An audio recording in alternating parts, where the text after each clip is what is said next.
Hey guys, I just wanted to take a quick moment to let you guys know before the video starts that I just got a new computer and I'm waiting on a new microphone. So my quality of editing and audio may jump around a little bit.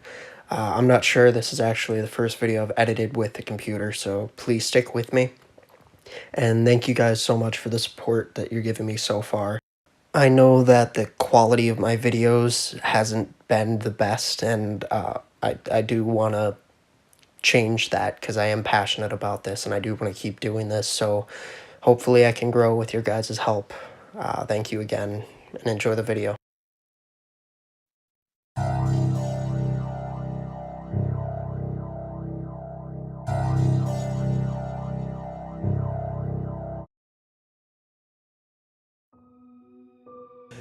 It was the early evening and I walked home from work, as I usually did. I was a kindergarten teacher. I got through the large cemetery where most of my family was buried, and I decided to go pay my respects, as I did from time to time. An odd fog began to roll in as sunset, but I took no heed of it. I instead looked for the specific oak tree where my family's plot was. The fog was growing thicker, so I decided to head home and come by tomorrow. I began running into a problem. I didn't know where I was in the fog. Graves would only appear in front of me, just short of me running into them. I became startled as a statue of an angel appeared in front of me. The angel stared upwards with its arms raised as if to take a soul to heaven.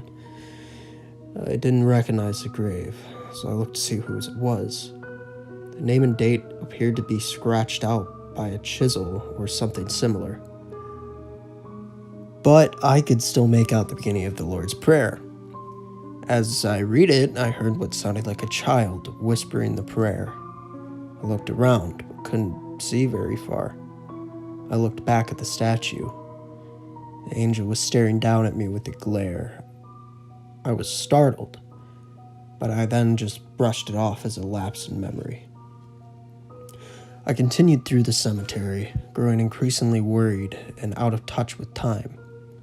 A large shadow appeared in front of me. I approached it slowly.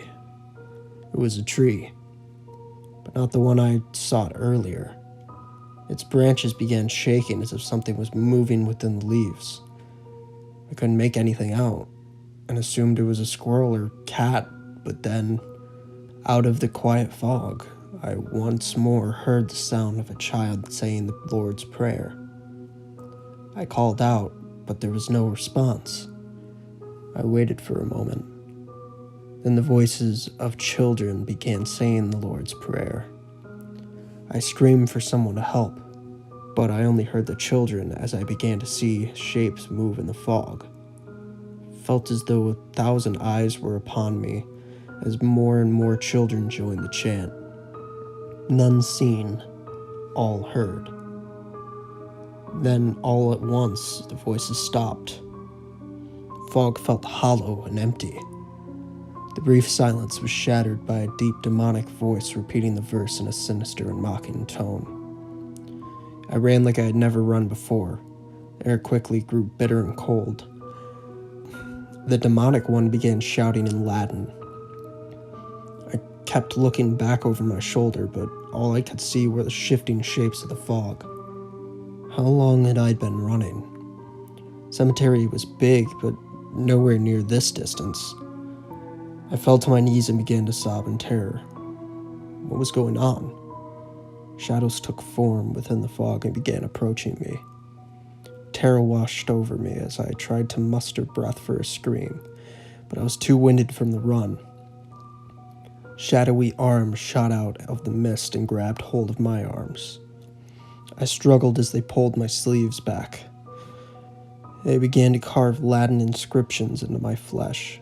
I screamed in agony.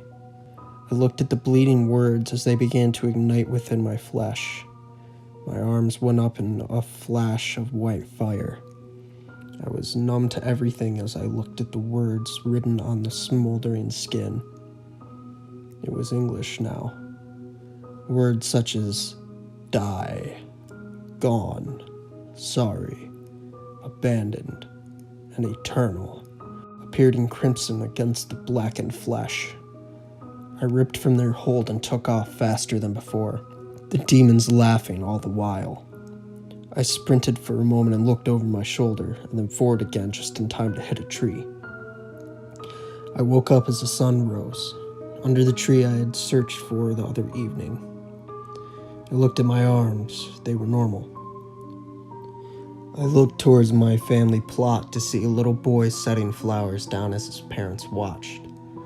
I walked over to ask who they knew, but as I got close, I noticed my name was on the grave. The date said I died over 2 years ago. My heart sank as the memories flooded back and watched as one of my former students placed flowers on his teacher's grave. Am I in hell?